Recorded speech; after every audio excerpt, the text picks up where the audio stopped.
um dos médiuns mais conhecidos no Brasil e no mundo, João de Deus, apreciado por suas curas milagrosas em diversas sessões espíritas ao longo de muitos anos, cativou muitos seguidores, ganhou o respeito de muitas pessoas dentro e fora do Brasil.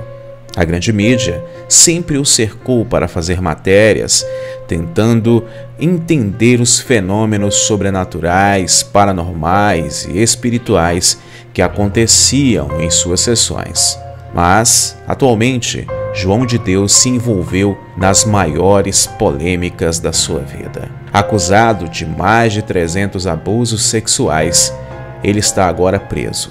Mas algumas coisas intrigam as pessoas em meio a toda esta problemática. Como uma pessoa que se dizia ser portadora da luz pôde fazer coisas tão repugnantes? E já que ele não era tão da luz assim, como se explicar os fenômenos paranormais que aconteciam em suas sessões? E atualmente, a polícia de Goiás está assustada, porque no dia do depoimento de João de Deus, coisas sinistras aconteceram. É sobre isso que nós vamos falar hoje. Sentem-se, crianças. O tio Lu vai contar uma história para vocês.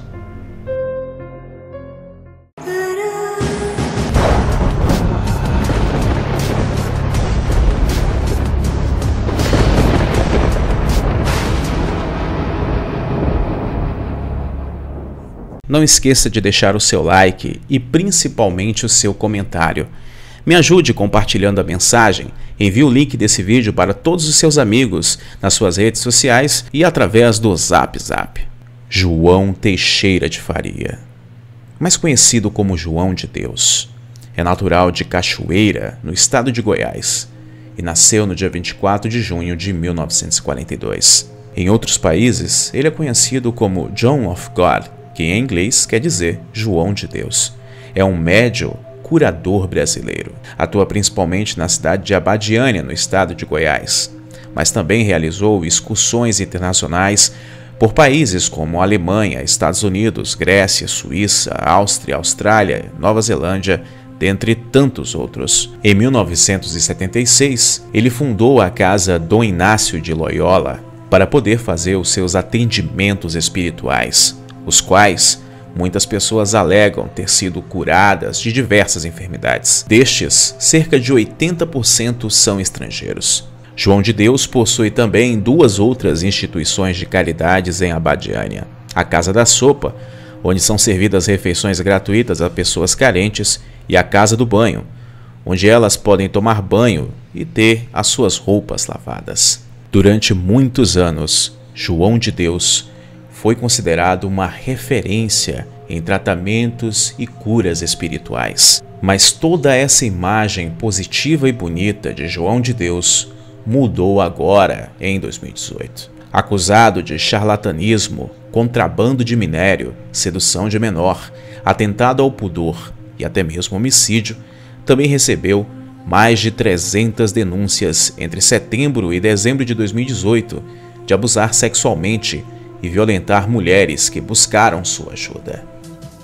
Dalva é filha do médium João de Deus. Em 2016, ela falou durante 20 minutos a uma rádio de Goiânia sobre o pai, mas a entrevista nunca foi publicada. Ele é manipulador, ele é mau, ele é estranho, ele é diferente, a gente vê que ele é diferente. Eu já pedi muito a Deus que fizesse ele arrepender das coisas que ele fez e faz. Dalva contou que a mãe teve um relacionamento curto com João de Deus e ela só conheceria o pai perto de completar 10 anos. Minha mãe disse para ele nos trazer para estudar. Nos primeiros dias de convivência, já teve início o que se tornaria uma rotina de abusos. O que aconteceu é que ele tirou minha roupa toda, tirou a dele e ficou a noite inteira me molestando. Em viagens, ele colocava o motorista para dirigir, viagens longas, como fizemos uma para a Bahia. Ele, no banco de trás, ele ficava me molestando. A violência seguiria por 4 anos. Isso foi até os 14 anos. Com 14 anos eu me casei para sair de casa.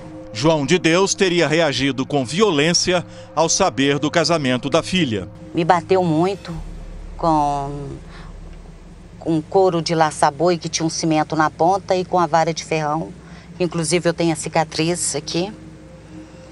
E me bateu muito que eu fui parar em estado. Eu fui parar no hospital. Dalva ficou casada até os 20 anos. Depois desse período, segundo ela, foi assediada novamente e fugiu do pai várias vezes. Chegou a morar um tempo em Portugal. Dalva disse que devido ao trauma se tornou dependente de drogas e moveu uma ação contra João de Deus pedindo 50 milhões de reais de indenização. O processo corre em segredo de justiça. Um dos 3 filhos dela também deu entrevista. Contou que ele e os irmãos foram espancados porque foram à justiça contra João de Deus. Bateram em mim e no meu irmão, e a hora que um dos pistoleiros dele, que é pistoleiro dele, foi no meu irmão, eu fui em cima, eles me bateram no meu rosto, cortaram o queixo do meu irmão com a pistola e falaram, um deles gritou, não é para matar, apenas é para dar um susto para eles aprender, para eles saberem com quem que é que eles estão mexendo, com peixe grande. Este jornalista é o autor da entrevista feita 2 anos atrás. Ele disse que não exibiu o material na época porque teve medo. Quando eu dividi isso com a minha família, eu fui aconselhado pela minha mãe, pela minha esposa, a não publicar aquilo naquele momento. Então foi por isso que eu guardei e agora, vindo à tona, eu decidi publicar.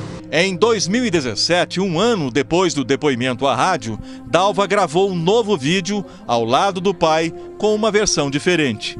Esse vídeo, até então inédito, foi divulgado pela defesa de João de Deus. Quero declarar a todos que essa pessoinha que está aqui do lado nunca me abusou sexualmente, nunca me deixou passar falta de nada. Por meio de seu advogado, Dalva nos informou que ela foi coagida a gravar o vídeo, retirando as acusações. Bom, de início eu entrei no consultório, como a secretária me acompanhou e disse que já ele viria. Aí ele entrou, me cumprimentou, a secretária voltou para o seu lugar, antes dele chegar na sala. E ele me cumprimentou. Aí ele sentou e perguntou o que eu tinha, e eu falei para ele que eu tinha um problema na coluna há alguns anos atrás, e que por eu estar sentindo fortes dores novamente, eu queria ver o que podia ser feito. Aí ele me pediu para andar, ir até a porta, fechar a porta e ir até onde ele estava sentado. E no que eu estava indo até ele falou para mim assim, você é um mulherão. Aí no que eu cheguei perto dele, ele sentado, ele pôs as 2 mãos no meu seio, levantou os meus seios e falou assim, isso é pesado, ele sobrecarrega a sua coluna. E aí eu já achei estranho, já me senti constrangida, E aí ele continuou me apalpando as costas, perguntando se estava doendo. E aí ele foi, pediu para levantar minha blusa para ver minhas costas. Até então você fica perdida achando se está normal, se é um procedimento padrão. Mas mesmo assim eu já estava constrangida. E aí ele pegou e foi me examinando a coluna, tudo, até que ele me pediu para ficar de costas para ele e abaixar como se eu fosse pegar uma coisa. Só que nesse abaixar ele continuou sentado, A minha bunda ficou bem de frente para a cara dele, na posição que ele me fez ficar, e aí eu levantei e aí ele continuou me apalpando as costas como um procedimento normal. E me pediu para sentar. E no que eu sentei, ele falou assim para mim que ia me ver os meus exames que eu tinha levado. Aí ele levou os meus exames, colocou naquela luz, e naquela luz ele falou que eu não tinha nada, que o outro médico de alguns anos atrás que eu tinha feito tratamento, que ele tinha me diagnosticado, falou que eu não tinha nada daquilo. E ele falou pra mim que o que eu tinha, ele me falou um nome lá, e como a minha dor é bem na região do cóccix, ele falou pra mim um outro nome parecido com cóccix alguma coisa. E aí foi quando ele pegou e falou pra mim que ele tinha um remédio muito bom, que quando eu voltasse eu ia falar pra ele, nossa doutor, eu tô ótima. Aí eu fiquei olhando pra cara dele esperando o nome do remédio, ele falou pra mim que era picadura, o nome do remédio. Aí eu perguntei pra ele, o que era. Aí ele falou que era um líquido que ele iria injetar bem no meio do meu cóccix. Então, no caso, era uma injeção, que ele deu o nome de picadura, num duplo sentido. E aí ele continuou. Aí ele continuou fazendo algumas perguntas, tal, e eu fui respondendo.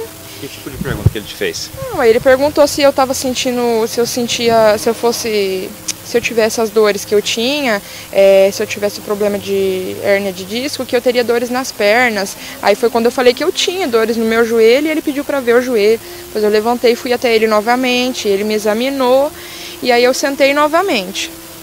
E aí ele catou e falou assim para mim, que ia prescrever o remédio. E aí eu, com medo do nome que ele tinha me dito um tempinho atrás, eu perguntei para ele que remédio que ele estava me passando. Ele, calma, ainda não é a picadura. Ele falou, primeiro eu vou te passar um remédio e se esse remédio não dá, aí a gente entra com a picadura.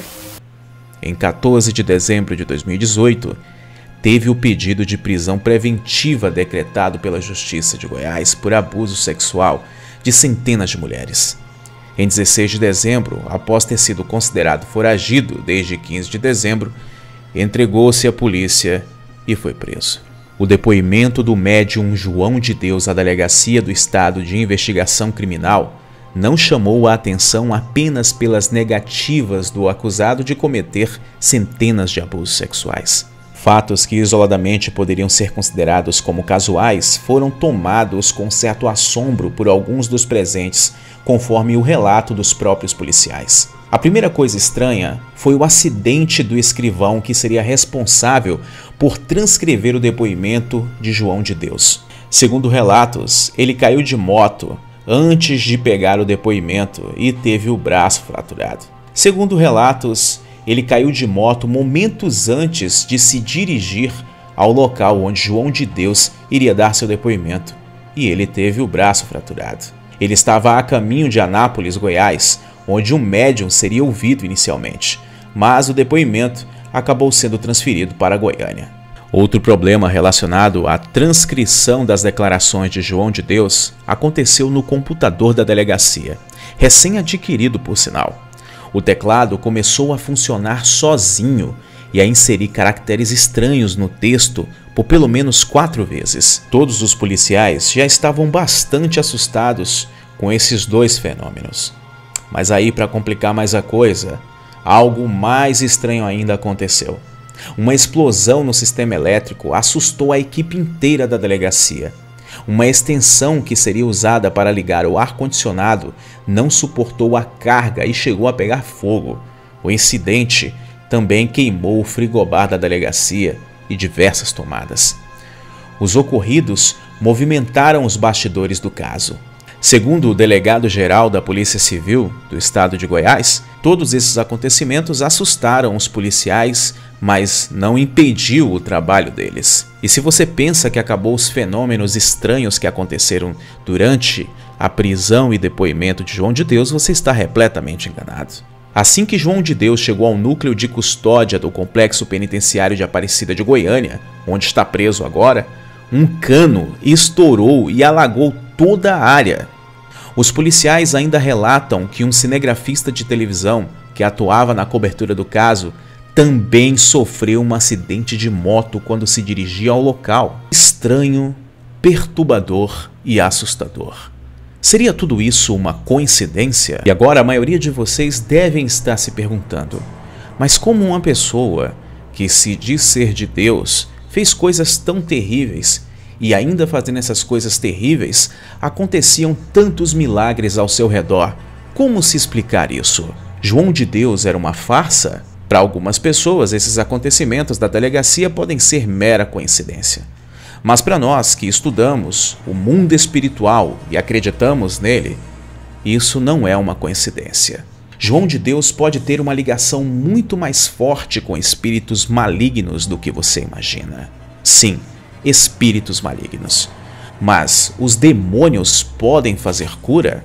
Ora, a Bíblia relata que o diabo pode copiar tudo o que Deus faz aqui na terra, principalmente com o intuito de enganar os homens. Segundo as próprias Sagradas Escrituras, o diabo pode, inclusive, se transformar em anjo de luz.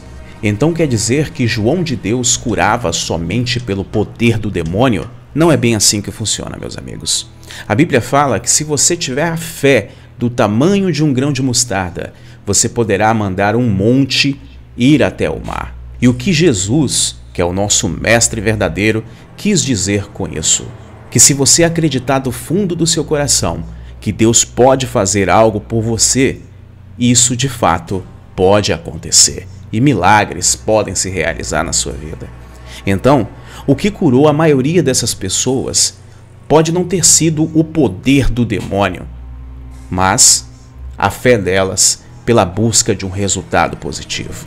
E então, independente se o camarada que está realizando as curas seja um farsante ou não, seja um mau caráter ou não, seja um possuído pelo demônio ou não, a fé das pessoas podem fazer milagres aparecerem. Quero saber a opinião de vocês. Deixem aí nos comentários. Se você é novo por aqui, se inscreva, ative o sino, temos vídeos aqui praticamente todos os dias.